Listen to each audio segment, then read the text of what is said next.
চোখের চিকিৎসা করাতে খোকাবাবু আমেরিকা যাবে না পালাবে, কি বলছেন বিধায়কেরা? দেখুন। দেখুন, উনি চোখের চিকিৎসা করাতে যাচ্ছেন না, উনি পালাবার পথ খুঁজছেন। পালাতে চাইছে, পালাতে দেওয়া হবে চোখের না। চিকিৎসা পালাতে দেওয়া হচ্ছে, তার পিসি তো স্বাস্থ্যমন্ত্রী ছিল।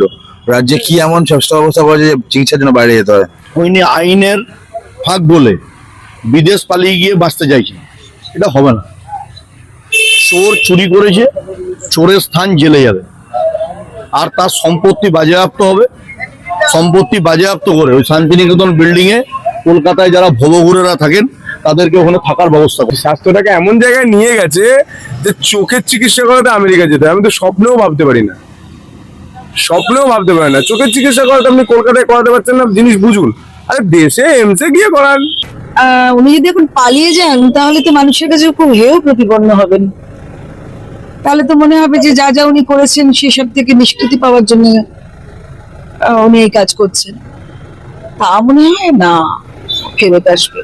ওদের চোখের জন্য যেতে হয়, ওদের সব বড় বড় ব্যাপার চোখের জন্য। সেবাশ্রয়, এসএসকে, এত বড় বড় তাদেরই তো তৈরি সব জিনিসপত্র।